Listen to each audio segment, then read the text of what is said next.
का मतलब होता है सिंपल भाषा में कि हम पावर को बाँटें। अब हम एग्जाम्पल लेते हैं, माना कि एक घर में 4 भाई हैं, 4 भाइयों को बराबर हिस्सा दे दिया तो क्या नहीं होगी, लड़ाई नहीं होगी और सही तरीके से काम करेंगे तो इनकम ज़्यादा होगी। उसी तरीके से सरकार में भी हमने क्या कर दिया, हिस्से कर दिए जिससे लड़ाई ना हो और सही तरीके से हमारी सरकार काम करे, जिससे हम क्या करें, आगे बढ़े।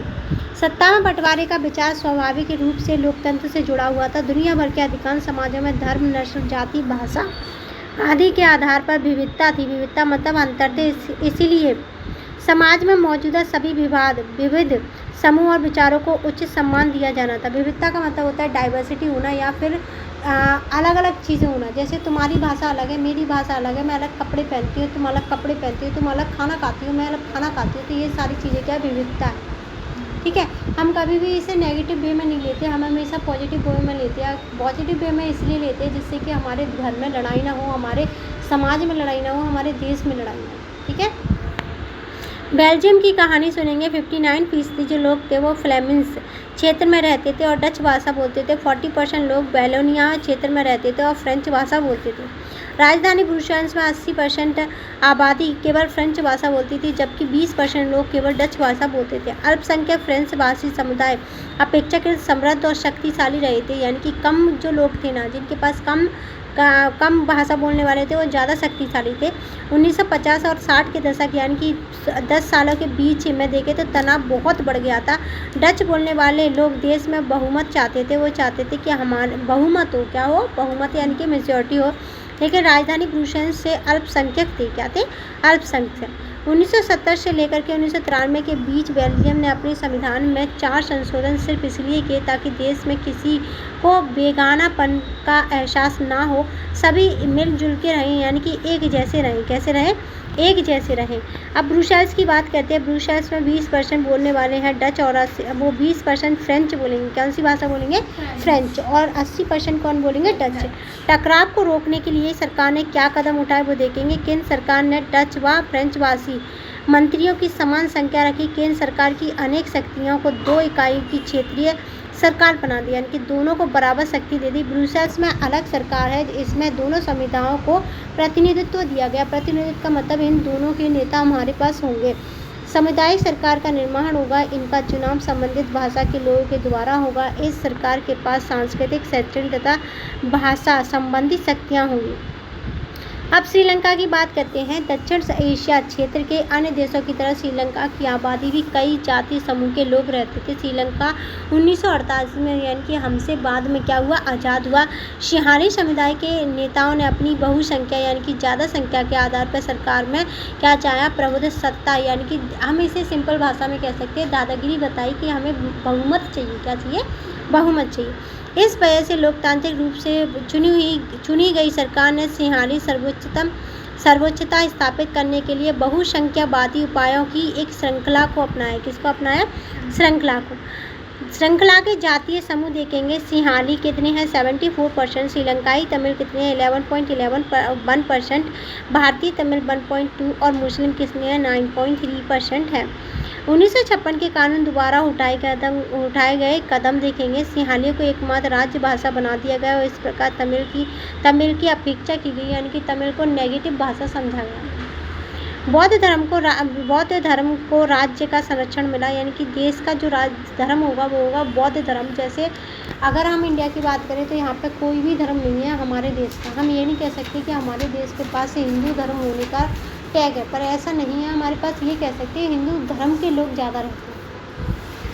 ठीक है, विश्वविद्यालय में सरकारी नौकरियों में सिंहाली भाषा को प्राथमिकता दी गई। जो ज़्यादा बोलने वाले लोग हैं उन्हीं की भाषा को प्राथमिकता दी जाती है। जैसे यहाँ पे हिंदी बोलने वाले ज़्यादा लोग हैं ना, तो किस भाषा को प्रेफरेंस किया जाता है, हिंदी को। इन सभी उपायों में से एक के बाद एक लागू होने से धीरे धीरे श्रीलंकाई तमिल के बीच अलगाव की भावना में वृद्धि हुई। दोनों समुदायों के बीच अविश्वास व्यापक संघर्ष में बदल गया और जल्द ही यह गृहयुद्ध में बदल गया।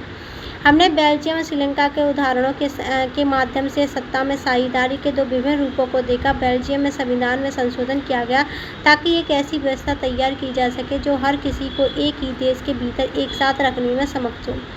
श्रीलंका में बहुसंख्यावादी के उपायों को अपनाया गया था जिसके कारण तमिल के बीच अलगाव हो गया, जिसकी परिणति गृह होती है, यानी कि देश में ही क्या हो गया, लड़ाई हो गई।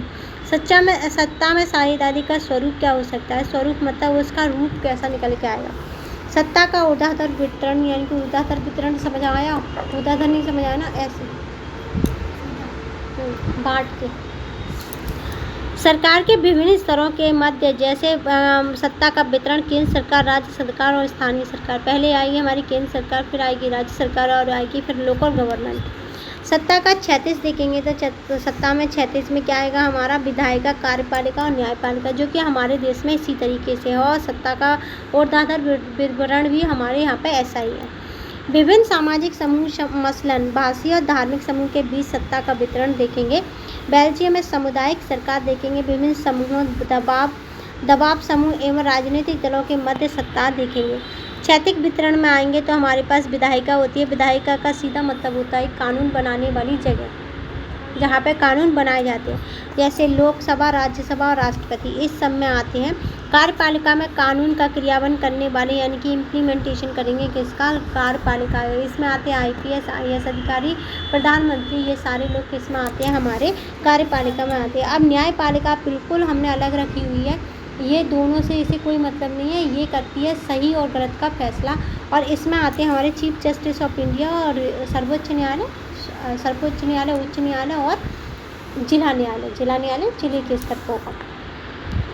उसके बाद सत्ता में साझेदारी की आवश्यकता, युक्तिपरक तर्क और नैतिक तर्क देखेंगे। विभिन्न सामाजिक समूहों के मध्य आपसी टकराव को कम करती है, राजनीतिक व्यवस्था को स्थायित्व प्रदान करती है। सत्ता में साझेदारी लोकतंत्र की आत्मा है, सरकार भी वैधता प्रदान करती है, क्या देती है, वैधता देती है। ऊर्ध्वाधर वितरण में देखेंगे केंद्र सरकार जो कि देश के लिए, राज्य जो कि राज्य के लिए, स्थानीय, ग्राम पंचायत, ब्लॉक और जिला परिषद के लिए होता है।